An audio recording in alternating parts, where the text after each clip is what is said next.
economista. Fueron, en realidad, tres cosas importantes respecto a la política petrolera. Uno es el cambio de FEIREP a CEREPS. El otro fue la ley 42. Sí, claro. Y el tercero fue la caducidad de la OXI.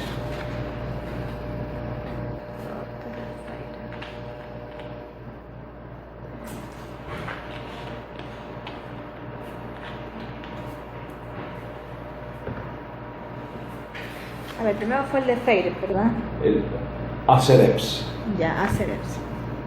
Cambio de FEIREP a CEREPS. Y yo vuelvo a explicar qué es eso. Y luego vino la ley 42 y luego vino la caducidad de la OXI.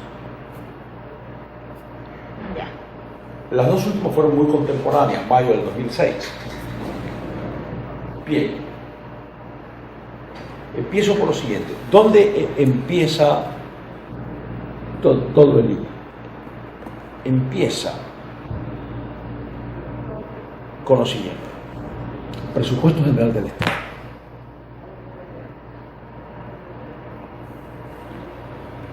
El presupuesto general del Estado, probablemente con muy buenas intenciones de no permitir que se pase de un techo y endeudamientos y ese tipo de cosas, pero le habían puesto un freno, y ese freno era que el presupuesto general del Estado no podía sobrepasarse más allá del 3.5%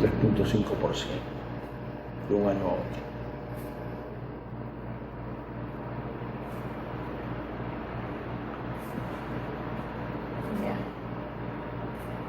Esto quería decir que si aumentaba el precio del petróleo o nos sacábamos la lotería o algo que aumentaba el presupuesto general del Estado, no lo podía utilizar. Puede aumentar solo el 3.5%. ¿Y qué hacía con ese resto? Ya le voy a decir dónde iba el resto. Ya. Entonces, ¿cómo empieza esto? Porque yo voy a la presidencia y yo empiezo a pelear para el aseguramiento universal de salud, para hacer mi aseguramiento. A eso fui realmente a la política. Cuando planteaba financiamiento para el aseguramiento universal de salud, no podemos por el techo el 3.5%. ¿Dónde iba ese techo?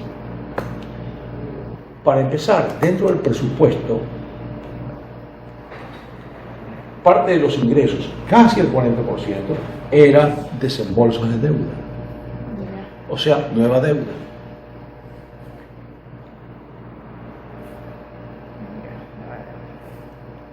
Nueva deuda. Y era nueva deuda. Y de egresos,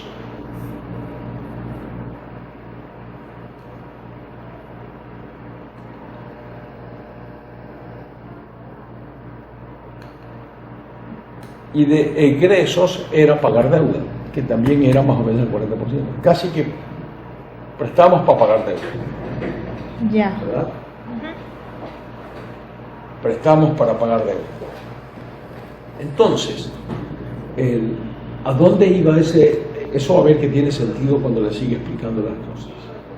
¿A dónde iba el excedente del presupuesto? Iba al FEIREP. ¿Qué era el FEIREP? En un momento investigamos qué significan las siglas. Pero es estabilización, inversión, rehabilitaciones. ¿A dónde iba eso? Al FEIREP. ¿Para qué era el FEIREP? El FEIREP, el 70% del FEIREP era para recomprar deuda. Deuda que ya la estaba pagando con el presupuesto general del Estado. Pero además de eso, el excedente iba al FEIREP, cuyo 70% era recomprar deuda. Recomprar anunciadota. Ya tengo 100 millones, ya voy a comprar. ¡Bum! Se apreciaba. Alguien se enriquecía. Entonces, 20% era para estabilidad de los precios del petróleo, 10% era salud y educación, 5% cada uno. Eso es el FEIREP. Entonces yo empecé a protestar por eso. La primera medida que tomamos cuando llegamos al gobierno es cambiar eso.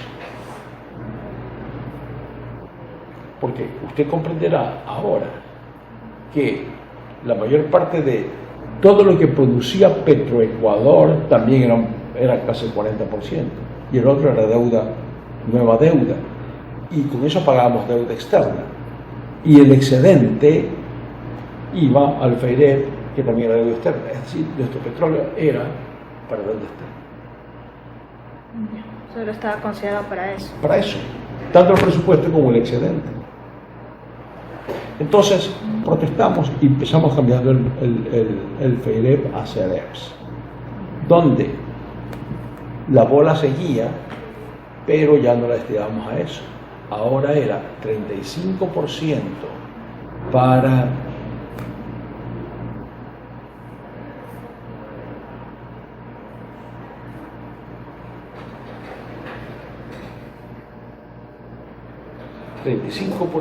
eran destinados a la modernización, a la inversión productiva.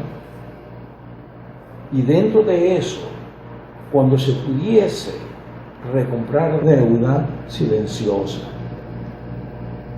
O sea, pero si sobraba algo de los si sobraba algo de 35%. De ese 35% para recomprar deuda. 15% salud, 15% educación, investigación científica 5%, vialidad 5%, algo del oriente, de la Amazonía, otro 5%, y el 20% para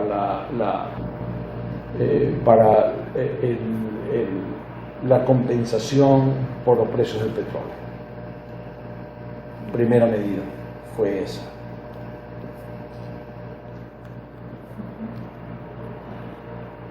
Pero el FEIREP se componía del excedente del presupuesto, pero también del OCP, del oleoducto de crudos pesados. Tenía esas dos fuentes, el excedente del petróleo y el OCP, crudos pesados. Estos crudos pesados no eran manejados por Petroecuador. Lo que venía al presupuesto era manejado por Petroecuador. El OCP manejado por las transnacionales. Ya.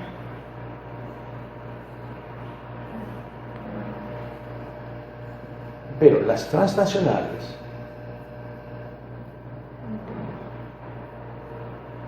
tenían unos contratos ignominiosos, vergonzosos.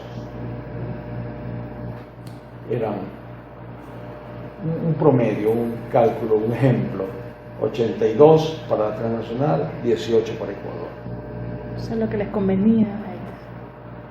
Entonces, ese contrato en particular, por ejemplo, fue firmado con el precio del barril de petróleo a $15. Quiere decir que eran 12.50 para la transnacional, 2.50 para Ecuador.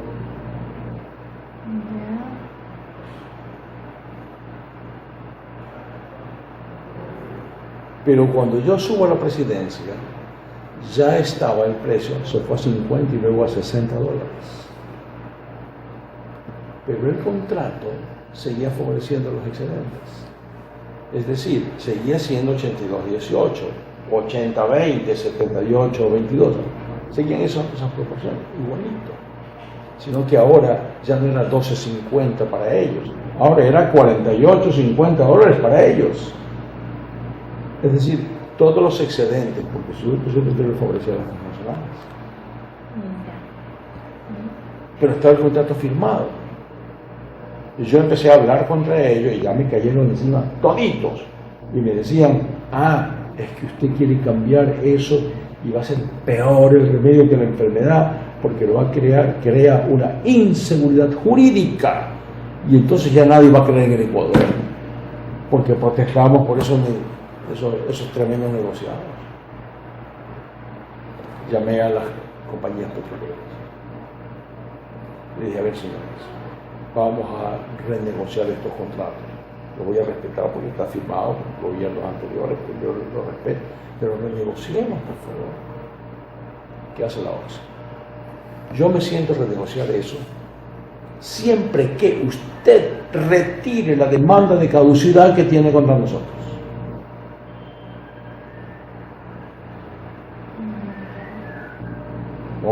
no lo acepté.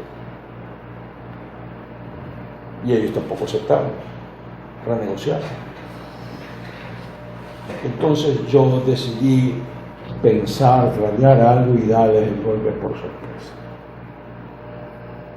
Y entonces, y así lo hice, lo conseguí muy calladamente. Y luego decidí que respetaría los contratos, este tipo 82-18, al precio del barril del petróleo el momento en que se firmó. Pero los excedentes, si subía eso, lo repartiríamos siendo de ese excedente, que Ecuador no recibía nada, no menos del 50% para Ecuador. No es que dije 50-50, dije no menos del 50% para Ecuador. Esa fue la reforma de la ley. No menos del 50% para Ecuador. ¿Por qué puse 50? Economista, créanlo, yo soy cardiólogo, me ve con mandil. Que yo puedo ser un entendido en economía o en petróleos, no puedo serlo, pero basta el sentido común de la infamia que está viviendo el Ecuador. Pero preguntaba, me asesoraba y encontraba que todos los asesoramientos que me daban no tenían ningún tipo de interés. Entonces decidí, economista, no hacerle caso a nadie.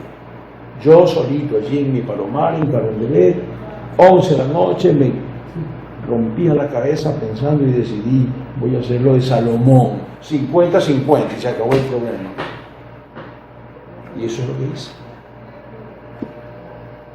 Entonces, eso fue la ley 42. Pero aceptaron así, sí aceptaron a la No, final. eso fue la ley, era la ley, no tenían más que hacer. Ah, por eso fue que aprobó ya la ley usted. Claro, ya tenían que cumplir la ley. ¿Y el contrato de caducidad que ellos tenían? Ah, ya vamos a hablar de eso. Entonces ellos pedían que yo lo retire para poderse sentar a renunciar a los contratos conmigo. Yo no acepté y lo que hice, no renuncié al contrato, sino cambié la ley. ¿Verdad? Entonces tenía ese excedente, pero me quedaba el asunto de la caducidad. Y las mandé las dos cosas juntas. Ya lo había decidido, pero no lo hice hasta tener las dos cosas. Entonces, viendo el asunto de caducidad, la caducidad, economista, la había presentado el procurador José María Borja el 2004, entre agosto y septiembre, no me acuerdo bien, 2004. Demandó caducidad. ¿Cuál fue la razón de la caducidad? Fue que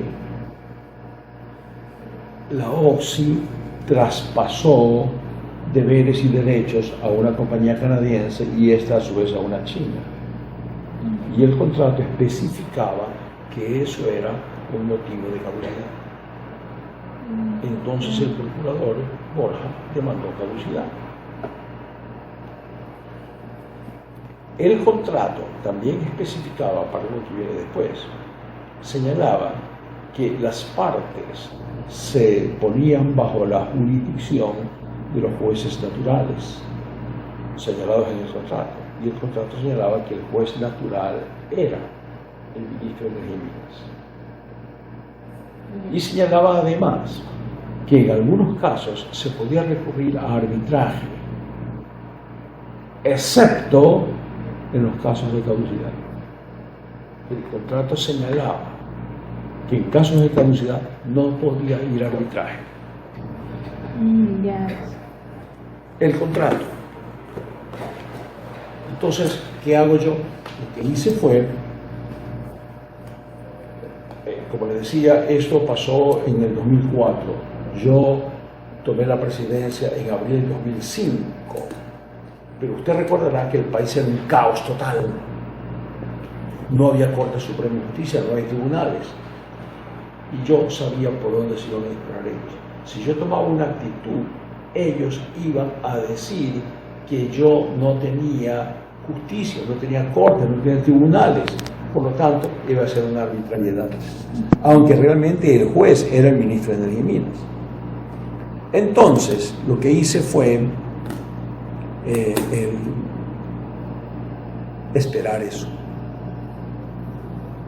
Nombré a Carlos Estarella y a otros miembros connotados nacionales e internacionales para reconstruir la Corte Suprema de Justicia y los tribunales en abril.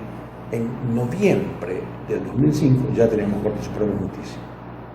Ese mismo noviembre, pocos días después de que tenemos Corte Suprema de Justicia, le ordené al ministro de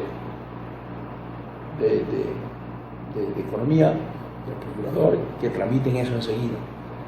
El ministro de Economía abocó conocimiento de la demanda de caducidad, notificó a las partes. La OXI se demoraba, remolona, decía que no aceptaba eso. Ellos buscaban algún tipo de arreglo conmigo. No digo ilegítimo, yo no lo sé, pero pedían un arreglo extrajudicial, sentarnos a conversar. Un tipo de mediación, más o menos. Sí. Y llegar a un arreglo económico. Y dije, ¿qué es lo que impresión puede dar? Es que me quieren billetear o algo así, ¿verdad? Y entonces dije, yo les voy a recibir toda propuesta económica suya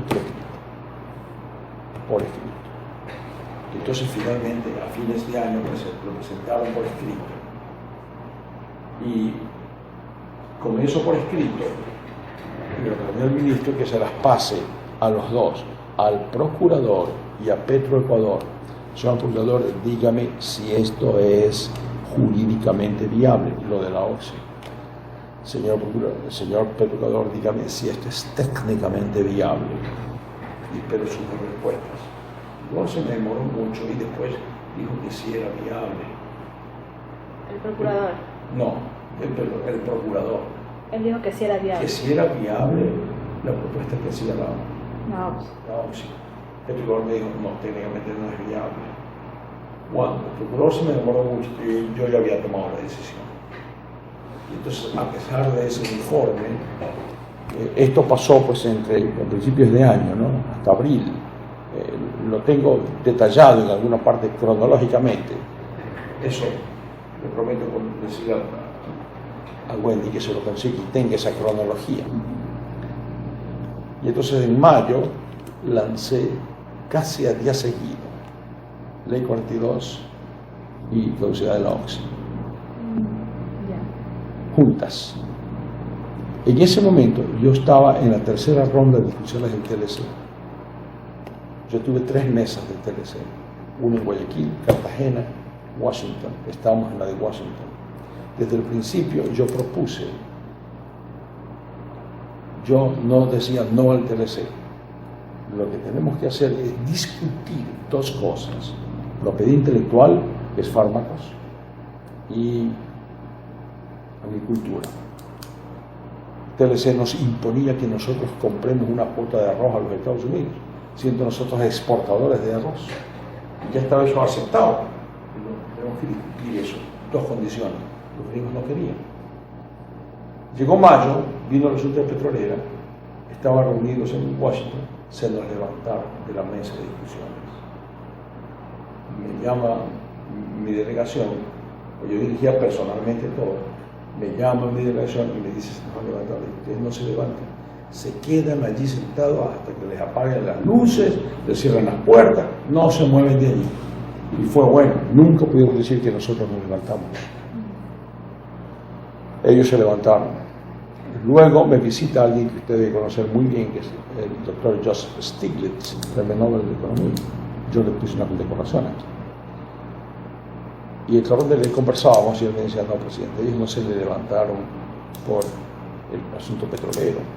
Ellos se le levantaron porque usted quería discutir propiedad intelectual, que es el tema candente. Esa es la historia económica. Está brevemente allí, tomó nota, lo tiene grabado, podemos hacerlo como usted guste, entrevista. ¿Qué parece? Sí, claro que sí. Sí, me pareció muy interesante.